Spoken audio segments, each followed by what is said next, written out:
I know as the season goes on, you have to look harder and harder to find valuable options on the waiver wire. We also can't forget about prospects that either flopped in their first stint and are finding success now, or prospects that are going to get their first shot very, very soon. As always, I'm going to try and put my emphasis on players with higher rest of season upside.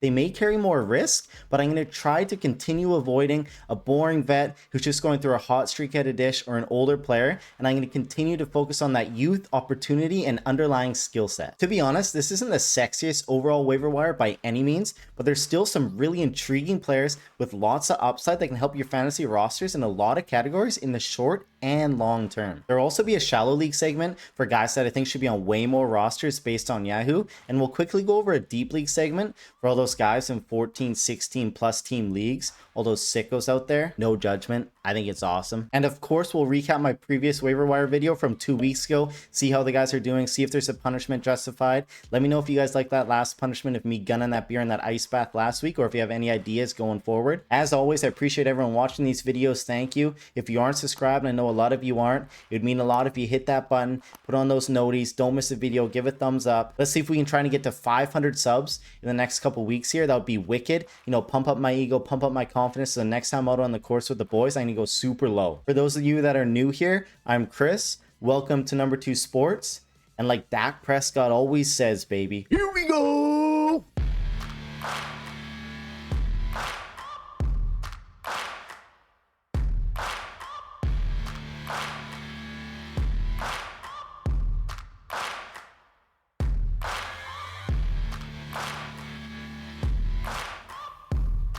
Now, first up, we have a very exciting rookie from the Chicago White Sox, middle infielder, Chase Meidroth. Now, he's probably already gone in a lot of super competitive leagues, so I won't spend a ton of time on him, but I definitely felt I need to mention him just because he's been playing so well lately. In his last 7 games, he's been going crazy on the base paths. He has 5 swipes and he has 7 total for the month of May. He's been making a ton of contact, picking up multi-hits in multiple games, and really he's just filling the stat sheet in a lot of categories. He's currently on a 10-game hit streak, and he's batting leadoff for the White Sox, and even though that they suck, it's still a valuable spot to be in from a fantasy perspective. I know the guys behind him aren't great and aren't going to drive him in all the time, but it gives him the opportunity to always swipe second because there's no one in front of him. As long as he's getting on base, it looks like his wheels are totally going to play in the majors. It doesn't look like he's going to be that great for power. He only hit 7 home runs in 122 games in AAA last year, and his underlying stats aren't that friendly either. He only has an 87.9 exit velocity. He's only hit 1 barrel this year, and his hard hit rates are lacking. Not saying that he can't make improvements. He's only 24, and sometimes power just comes for these guys in the majors. But once they get up, something just clicks, and you can really see this pop in the bat start to take off. The path to success for him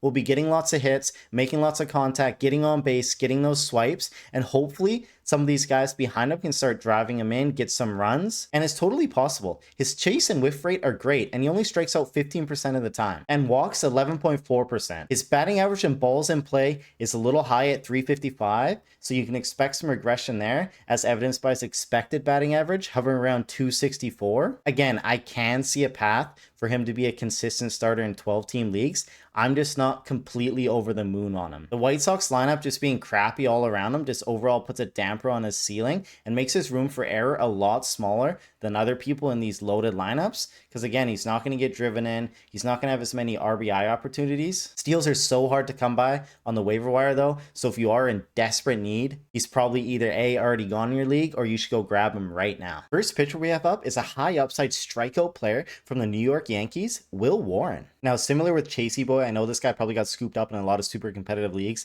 but again, I just wanted to touch on him quickly, just in case he still is floating around a lot of people's wires. But man, do I love this guy's potential as a high upside strikeout player. He has a 29.7 strikeout rate. He has a 5-pitch arsenal, well really a 4 because he barely throws his curveball. But he has a 4-seamer, sweeper, sinker, changeup, but really he's doing all his damage on the 4-seamer right now. Opponents are only batting 164 against it. Combine that with his sweeper that has about 6 more inches of horizontal break than league average, and he's got 2 great pitches to rely on to put batters away with. In his last 4 outings, he struck out 8, 7, 9, 10, and with the last one coming 5 2/3 of playing shutout ball. He was dominant against the Rangers. He had 13 swings and misses on 101 pitches, and he ended the night with a 35% CWS. He got 6 whiffs on his sweeper and 5 on his fastball. However, his line could have been a lot worse. He loaded the bases in the 6th inning, but then got bailed out by Marky Mark, who struck out Joc Pederson to leave all those runners stranded and not have any runs on his line. Still very impressive run of 4 games,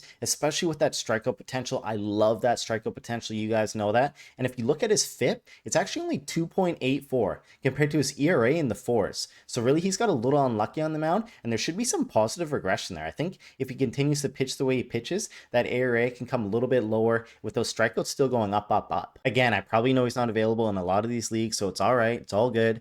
But if he is available, you need strikeouts, definitely worth a look. Definitely go grab him now and see where this goes. Next up, we have another exciting young prospect for the Kansas City Royals, recently called up to AAA, Jac Caglianone, the first baseman. Since April 28th, the 22-year-old has been absolutely on fire. His triple stash is 378, 444, 622 with a 1.066 OPS. He hit 9 home runs in AA, and so far through 3 games in AAA, he's already hit 5 balls over 95 miles per hour. 2 of them the other night were over 110 miles per hour. This kid has legitimate power. He's absolutely juicing. His first home run went 410 feet with an exit velocity of 113.6, and literally, if you just look at this now, it takes like 2 seconds to clear out of the ballpark. Just amazing. Loud contact is starting to become expected from this kid, and so far, he has not disappointed. At some point, he's just going to force the Royals' hands to be called up and inject some power into their lineup. And the thought of him and Bobby Witt Jr. at 2-3 in that lineup must just make Royals fans all warm and fuzzy, all hot and bothered inside, and I can't blame him. He is slowly turning himself into a mustache prospect the way he is dominating every level of baseball that he goes through. I honestly don't think it would be that big of a stretch to see him up by the end of June if he continues at this pace. If you have an open NA spot, he is totally worth the risk. Stash him now, see if he continues to mash at AAA, because the longer he does, like I said, that contact is so loud, people are going to start taking notice, and your league mates might start scooping him up if they have an open spot. Next up, we have Ryan Weathers, the Weatherman, starting pitcher from the Miami Marlins. Now, Ryan might qualify for that post hype sleeper type thing because the first 3-4 years in the majors were downright awful. But if you look at last year, it was really encouraging. He had a 3.63 ERA with an 80-24 strikeout to walk ratio in 86.2 innings. He increased his K rate and lowered his walk rate, and he was rewarded with the best ERA of his career last year. He has a 5-pitch arsenal with a 4-seamer, changeup, sweeper, sinker, slider combo. His fastball velo is around 97-98, which is great. Then he can come back with that nasty changeup, put hitters off balance, and he's using it to put batters away with this year. His changeup currently has a 28% whiff rate on it right now, and batters are only batting 167 against it. It's been a very good pitch in his first 2 outings this year. It's a little strange that he's played the Chicago Cubs in both his outings this far this year, so I want to see how he does against a good Padres lineup his next time on the mound. And again, his ERA is not going to be this low. His expected ERA is around 3.5. He's been impressive in both outings so far this year, and particularly in the last one when the Cubs loaded the lineup with all righties. He responded well by using increased changeups and locating his fastball perfectly, and he got 9 whiffs on it, and all the balls batted in play were around like 80-85 miles per hour, so nothing crazy, nothing hard hit. And then you add in the fact that his sweeper plays really well against lefties too, and there's a lot to like about his entire arsenal. I think he definitely needs to be rostered in most leagues right now, but again, I'm being a little cautious towards it. I want to see how he does against the Padres, and I know usually it's an advantage to the hitter seeing a pitcher more than once, but maybe his stuff just works really well against that particular lineup, or he has a good read on it. So that's why I just want to see one outing against a different opponent before I fully jump on board on him. Next up, we have a guy that was probably on a lot of people's sleeper lists as a late round draft target before he got hurt in spring training, and that's the center fielder from the Detroit Tigers, Parker Meadows. If you remember from last year, he ended the season on an absolute tear and became a significant member for the Detroit Tigers in the final 47 games of the season. His triple stash was 296, 340, 500 with 6 home runs and 5 steals. He is also just a standout defender. He made so many big plays for them down the stretch last year that it'll always be a stable floor for playing time, even if he struggles or goes through a cold streak at the dish. So why are we talking about him now? Well, he just started his rehab assignment in AAA on Tuesday, so we're still probably 2 to 3 weeks away if all goes well, but now is the time to stash him, or he gets called back up, your league mates notice, and you're going to have to start spending that fab or waiver priority. He legit has 20 home run potential in a full MLB season. He had 17 across the MLB and minors last year. He has made improvements on his K rate throughout his career, and like I said, in the end of 2024, it's exactly what he did. He cut it down, he made improvements, and again, he was a significant contributor for a surging Detroit team at the time. He's that nice coveted power speed combo that I'm always talking about that's always so hard to find on the wire. Ideally, he'll hit at the top of the order against righties and then move down the order, not out against lefties, because again, he has that standout defensive ability. And again, I think he has a solid enough floor against lefties. I don't think that's going to happen right away unless he hits the ground running, but that'll be the ideal outcome in the later part of the season, in the second half of the season, when he's up to full speed. He's definitely worth a bench stash right now in all leagues if you have room. Next up, we have a guy that was tagged by a lot of people as like this next breakout pitcher who's probably scooped off a majority of teams at the start of the year because he started off really well. And that's Landen Roupp off the San Francisco Giants. So you're probably wondering, like, why is he on this video then? He's probably on everyone's rosters. Well, no, he went through a little rough 3 or 4 game stretch. And I imagine based on his roster percentage too, and in my leagues, he was dropped by a lot of people. But in his last 2 outings, he's been great. He's fired 2 games of shutout ball against the Athletics and the Nationals. And his curveball is still one of the most disgusting pitches in the MLB. He has a 41.8% whiff rate on it, and batters are only batting 179 against it. Now, just look at this at-bat against Bryce Harper earlier in the season, and it just shows you how disgusting it actually is. Like, when are you ever going to get away with just throwing curveball, curveball, curveball, curveball down one of the best hitters' throats in an at-bat in the 5th inning? But hey, if it's not broke, don't fix it, right? Curveball is definitely his most leaned on pitch this year, and you can see why. The break on it just isn't even comparable to anyone else in the league right now. Just take a look at this chart. Downright nasty, nasty stuff, boys. So he has a very east to west profile with kind of a funky sidearm delivery, but the key pitch for him that I think is his changeup. He's so dependent on that sinker, that curveball. He needs that third pitch in his arsenal that he can buy strikes for, or he can get called swinging strikes on it. And that's why I'm kind of back in on him now. In his last outing against the Nationals, he got 3 weak, super soft field outs with his changeup and only gave up 1 hard hit to James Wood. And really, James Wood has been doing that to everyone this year, so I'm okay to look past it if you are. If he can get that changeup going to help him against lefty, his curveball is going to play against both sides of the plate just because it has so much movement to it. And he's able to locate that sinker and not give up a ton of hard contact. I think he can be a very useful pitcher moving forward. Next up, we have a couple middle-aged fellas. They don't have the most crazy upside the rest of the season, but one's playing really well right now on a decent team, and the other one is just coming back from an injury. First one we're going to talk about is the center fielder, Jake Meyers, from the old Green Man group, the Houston Astros. He's currently on an 8-game hit streak as of Friday night, and really it's been a career year for him so far. He's making a lot of contact, he's stealing some bases, all while not being a complete drag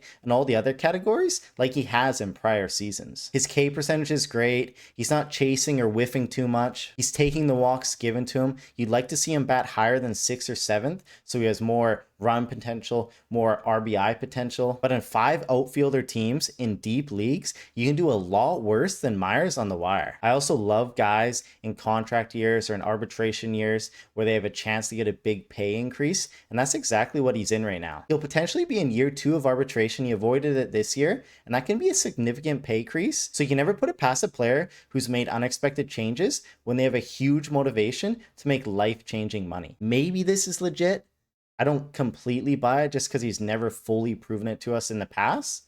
But hey, I still think he can be a useful player for deep leagues. The next middle-aged dog we got here is Spencer Horwitz, the former Blue Jay, now Pittsburgh Pirates first baseman. He hit his first home run on Thursday and has went 5 for 18 since returning from that wrist injury. What he's really known for is elite plate discipline, the ability to draw walks, and get on base. He can definitely be useful in deeper leagues in need of an OBP bump, a cheap source of hits with the potential for some power. All of his power last year came off right-handed pitching, so you'll definitely have a solid floor against righties. He may struggle against lefties or potentially be put in a platoon role. The Pirates are awful though, and they need all the hitters with contact ability that they can get. So I assume that they're going to try and let him struggle through the lefties, or at least let him attempt to hit lefties for a while to see how it goes. And if he has stutters, if he does terrible, then they'll start bumping him out. He has 2-bag eligibility, and we know that position is scarce. He's someone to definitely keep your eye on. You don't need to pick him up now by any means. He's not going anywhere, but keep your eye on him if you need a cheap source of hits, potentially some power, an increase in on-base percentage, and let's see if he added a bit more skill, a bit more contact ability to his overall repertoire. Next up, we have the main piece, the main arm coming back in the Josh Naylor trade,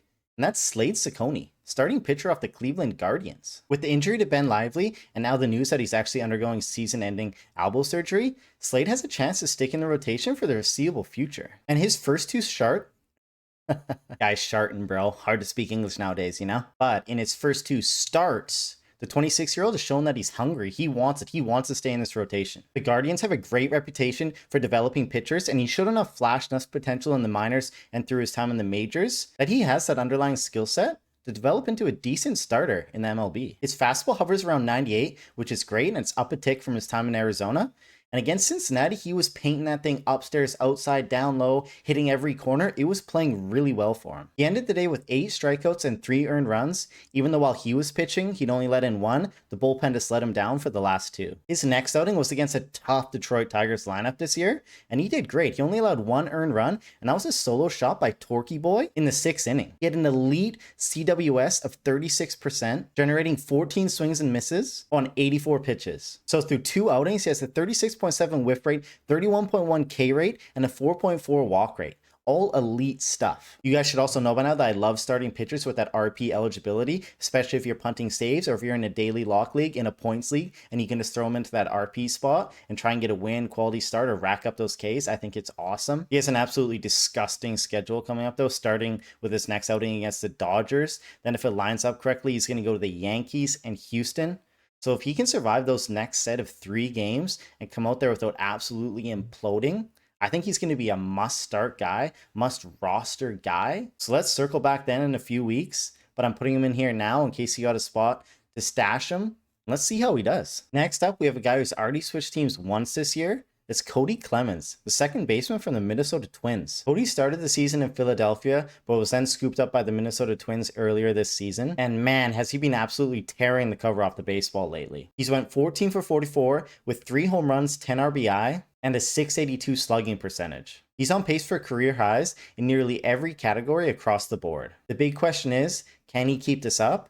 And he probably can't. He doesn't really have a great track record to base it on, but if you look at all his underlying stats, it does show a glimmer of hope. He's obliterating baseballs, posting a 63.9% hard hit rate and a 16.7 barrel rate. If you look at his StatCast page right now, it's Taylor Swift bleeding red. The thing is chalked to the 9s. But if you dig a little deeper and look back at the prior year, you can see that it's like pretty much a complete opposite.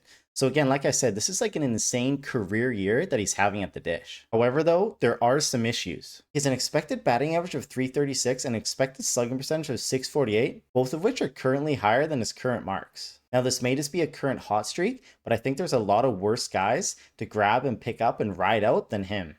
He has eligibility at 3 infield positions, which helps. He always will have good power against righties. He will not keep up this pace, though.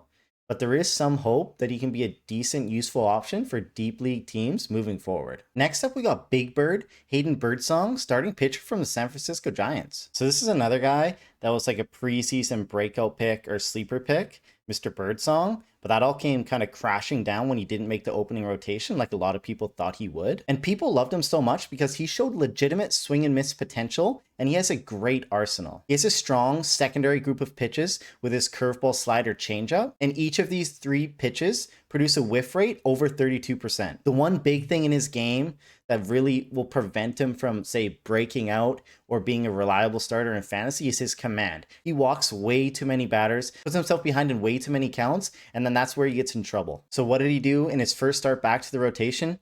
Didn't walk anyone.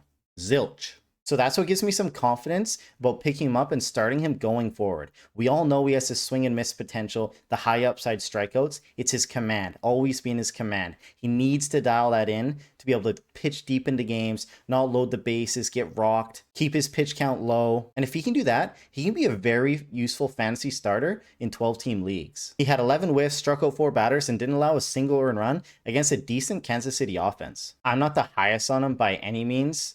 I think there's definitely a reason that he didn't make the starting rotation to begin the year and was put in a bullpen role. But he faces the Detroit Tigers in Detroit in his next outing, so I'm super curious to see how he does against that potent lineup. Let's see if he can keep that command issues down like he did against KC. Let's see if he can continue to strike out people, see if he can start working deeper into games. And if he can do that again 2 times in a row, I'll have a lot more faith in him and have a lot more confidence rolling him out there in 12-team leagues. He has all the talent in the world. It's all there for this kid. I just don't know if he's there yet, but he could be very soon. So I'm interested to watch him over the next few weeks and see where he goes. He's still an ad for me, but he's definitely going to be on my bench for a little while to see if he can put it together over the next couple outings. Next up, we have another prospect, good old Canadian kid, Denzel Clarke, the center fielder from the Athletics. And don't get fooled by this guy's photo shoot here. I know he looks like he's 50, but no, he is actually only 25 years old. Now, first off, I'm definitely not recommending picking this guy up now and throwing him in your lineups. This is definitely just a watch and see type thing. But the Canadian kid has a unique blend of power, speed, and size that makes him one of the best athletes in the minors. He's 6'4", 220, which makes it even more crazy that his best asset is his speed. The guy is a demon on the base paths. So far in AAA, he's swiped 7 bags this year to go along with a 286 average and 21 RBI. He also has one of the best exit velocities posted in AAA this year. Before being called up on Friday, he posted a 50% hard hit rate with a max ELO of 115.2. That is a threshold that only 13 other AAA players have hit this year. However, with all that power, you'd expect him to be popping the ball over the fence left, right, and center, and that hasn't happened for him yet. Mostly due to his ground ball rate being around the 68% range, which is way too high. There is plenty of upside in his bat though if he continues to put the ball in play and again gets on those base paths and let his speed do all the talking. The guy can run wild, and again he has a huge frame, huge athleticism, so shouldn't be any transition issues to the majors. He should be a great defender, which will help stabilize his floor, so he's definitely someone to throw on that watch list, see how he adjusts in his first stint in the majors, and if he catches fire, he's definitely worth a pickup. This next guy is the classic Chris Man crush, what number 2 sports is all about. This dude chucks gas. Andrew Painter, Philadelphia Phillies pitching prospect. This guy is exactly the type of fantasy ace that managers dream of. Well, at least I do. I don't know if that's weird. Maybe. He has that 100-mile-an-hour pump it down your throat fastball, that coveted power slider to complement it, and throw in a curveball and changeup. And this guy has the entire arsenal, entire repertoire to exceed at the highest level. If you missed out on Bubba Chandler, Mr. Bubs, this is the next best prospect you could grab right now. He made his AAA debut a couple weeks ago, and don't forget, back in 2021, he was considered one of the promising future young stars of this league. He had Tommy John surgery, which actually cost him all of 2023 and all of 2024. The one issue you always worry about with these huge dudes, he's 6'7", by the way, these flamethrower type of guys, is their command. And he's never really had an issue with it. He has a career 6.2 walk rate, which is awesome. But before we get too overly excited about him, the reason that he's not like the same tier as Bubba Chandler, because in Philly, there's just no spot for him right now. The rotation is full. The Phillies have all the time in the world to be cautious with him. They don't need to rush him to the majors right now. Unlike Pittsburgh, where they have nothing to play for, they're terrible. They could open up a spot in the rotation today if they wanted to. Bubba has a way clearer path to being fantasy relevant for getting those quality starts, getting those wins than Andrew Painter does, at least now. Dave Dombrowski already said that Painter will be handled carefully, but that he said that he should debut in mid-July-ish. And he was already stretched out. In his last start, he went 71 pitches. So that time frame totally makes sense. As of right now, like if he was getting called up in the next couple of weeks or something without an injury, I don't see how he's going to get a starter's workload or how he's going to be fantasy relevant enough without any wins or quality starts. But a lot can change from now till July or even over the next week. Injuries are unpredictable. They can happen at any time. And if there is a big injury to that rotation and he's there already stretched out, he can be a legit difference maker for squads this season. That's why I'm considering a game-changing stash right now, another top arm that has all the underlying skills, all the talent in the world. He just needs that opportunity. And who knows what's going to happen from now till July, or heck, even tomorrow or next week. You just don't know. He's worth the risk if you have an open NA spot. Go at him right now. Next up, we have someone I've already talked about in a prior video. So if you want to watch that video for more in-depth analysis, it's right here. But that's Agustin Ramirez, the catcher DH first baseman from the Miami Marlins. The reason I'm talking about him again is because he's only 34% rostered. That means that he's floating around on a lot of teams, 12-team leagues, wires, and I don't get why. His average X velocity is 92.1. He barrels a ton of baseballs. He has that max exit velo power. His expected batting average is about 20 points higher than his actual at 270, and he has a 50% hard hit rate. The dude slugs baseballs. Add in that he has around a 260 for batting average with balls in play, when the major league average is around 290, 300. You definitely can see that he's getting unlucky at the plate. Sure, he may chase a lot and he doesn't take a ton of walks, but there's no way that you can convince me there's 12 other catchers better than him for 12 team leagues. No way. Won't believe it. Maybe I'm tripping though. I don't know. Maybe I'm blinded by the pure potential upside that he has the rest of the season. Let me know down in the comments below if you disagree. Okay, now let's go over some shallow league ads. I don't know why these guys aren't on more rosters, but these are all based on Yahoo percentages. So let's get into it. Zach Nato, only 78% rostered. This guy is a legit bona fide stud. 100% or bust. Bubba Chandler, 32% owned. I know I've mentioned him like 100 times in this video. I still think he's a legit ace potential. That number's got to be way up, boys. I'm going to keep mentioning him until it is. Kyle Stowers, 69% owned. Nice. He keeps hitting, and it keeps making me believe and believe. Should be on more rosters. Chris Bubich, 90% owned. Guy is a stud. Should be 100. Walker Buehler, 56% owned. If he'd stop getting freaking ejected, I think he's going to be a great piece. He's a great addition for the Red Sox this season. I think he's going to be a decent SP2, SP3 rest of the year. Cade Smith, 33% rostered. This guy got out of a bases loaded jam with no outs, and he struck out the side. No double play ball, nothing, just straight Ks. This guy is a stud. He's going to be great for holds all year long. Logan O'Hoppe, absolutely smashing the baseball, 83% owned. This guy is for sure top 12 catcher, if not way higher. What's going on, 12 teamers? Jackson Holiday, 67% rostered, former top prospect, has all the skills, all the talent in the world. Looks like he's starting to bring it all together. He's going to finish as a top 5 second baseman this year, I bet. Should be on more rosters. Chandler Simpson, 27% owned. The best speed threat in the game. If you need steals, shouldn't be on your wire. Matt Shaw, 47% rostered. I've talked about him now in 2 of my last 3 videos, I think. He has legit league-winning upside. He needs to be on more rosters. It looks like he's getting his feet wet. Looks like he's getting the hang of the majors. Watch out. Jordan Romano, 71% rostered. He's going to be the closer setup man for Phillies all year long. They're going to win so many games, so many save potentials, so many hold potentials. He'll have great ratios and great strikeout numbers. He needs to be on way more rosters. Ranger Danger, Ranger Suarez is 63% owned. He's went through some insane hot streaks in his career. He's pitching so well right now. He's going to pitch deep into games. He's going to get a lot of wins. He's going to get some quality starts. He's going to get strikeouts, and hopefully he's going to keep those ratios down. He should be on a lot more rosters. Rhys Hoskins, 48% rostered. He's swinging the bat so well right now. He looks like the Rhys Hoskins of old. He's going to be a great source of RBI, OBP, and home runs. He needs to be on way more rosters. Another speed threat, Victor Scott, 33% owned. If he needs steals, what are you doing? He's out there. He's making good contact. He's going to get on base. He's going to get some steals. And again, I've talked about this guy a few times now. Luis Gil. He's coming back in June. The Yankees need him so bad in their rotation. He's a difference maker last year for fantasy. He has all the talent, all the skill in the world. Go stash him now before you have to blow your budget on him. Nick Kurtz, 21% rostered. Looks like he's starting to turn the corner, get his feet wet. Watch out, everybody. And then Clayton Kershaw. Yeah, I know. Maybe he's done. I don't know. I'm still on him. 37% owned. I'm choked that outing that he went there last time. Got delayed and he didn't go back out. I think he's going to have a great showing. Sucks I'm going to have to wait another week to see if I'm completely wrong about him. But again, I still think this is too low. We haven't seen it yet. Come on. I need to see like 2-3 terrible stretches in a row before I'll believe it. Okay, this is going to be a new segment, Deep League Ads. So this won't be for your standard 10, 12 team leagues. This is going to be the guys, those crazy guys, those sickos that I was talking about early that are going into the depths of the waiver wire. And maybe just want a little reassurance about picking up some of these not so sexy picks. Tim Elko gives me Greg Jennings vibes, putting the team on his back with one leg. Yon Moncada, is he starting to show signs of life again? Did him and Javier Baez start making out or something? Emerson Hancock, a good Seattle Mariners pitching prospect, and also just has a sweet last name. Let's go. He's getting an extended look with all the injuries that Seattle's dealing with right now. Nick Lofton was great in AAA, has an all-around skill set. We'll see how much he plays with the Royals. Eli White, we'll have to see what the return of Acuna does to him.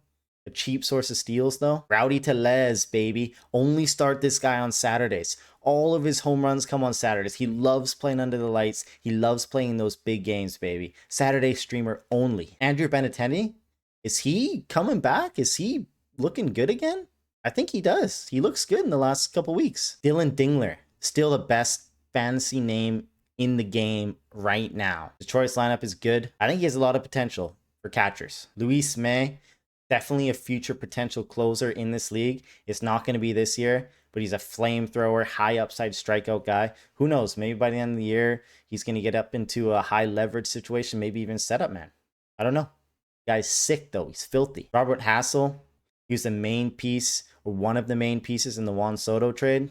Do I need to say more? Okay, you guys know the routine, so let's get right into it. First guy up, we had AJ Smith Shawver. In that video, I definitely expressed a lot of concern with him. I didn't buy the hype on that splitter. I thought he had some control issues. I wasn't totally buying in. I said I wanted to see something from him from a better lineup. And boy, in his last start, did he just absolutely get obliterated. He was hanging four-seamers all day. That splitter is, I don't know, still funky to me.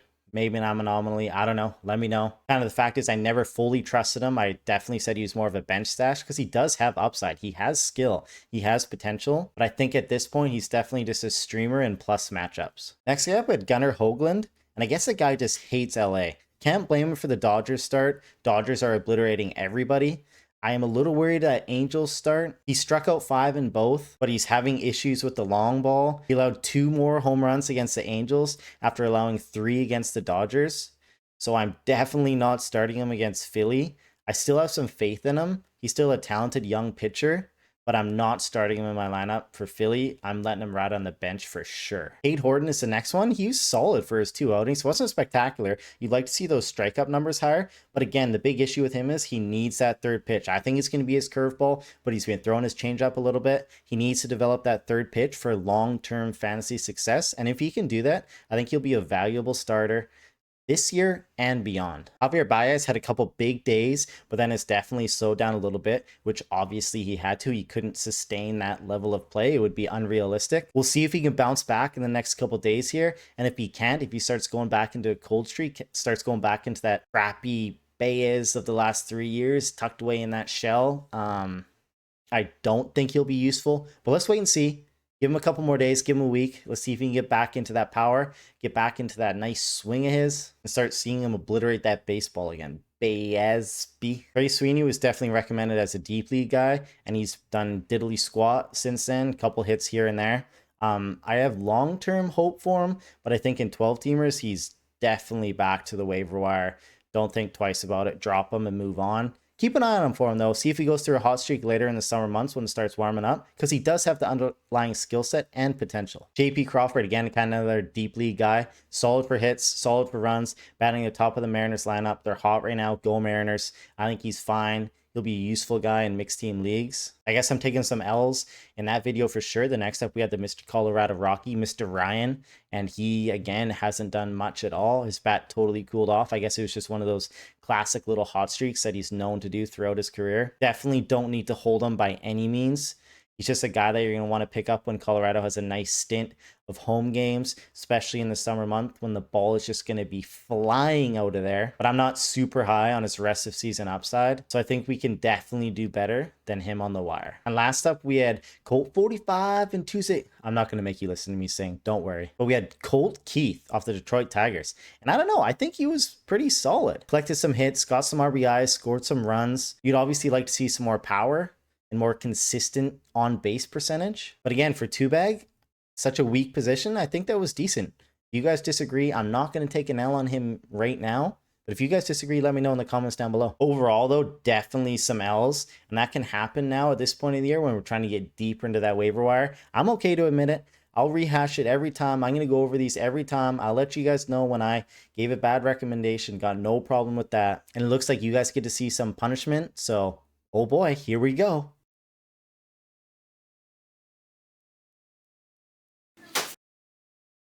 Thanks again, everyone, for watching this video. You guys are legends. I'm going away next weekend, going to be boozing it up with the boys. So I don't know if I'll be able to post a video for next week. I'm going to try and get it released on Friday. I'll see if I find enough time throughout the week. But if I don't, I'll for sure see you in 2 weeks, I guess. But I'm going to try my best for this Friday. So don't expect it on Sunday. If there's going to be one, it'll be this Friday. I'll see you when I see you. Take it easy, everyone. Adios.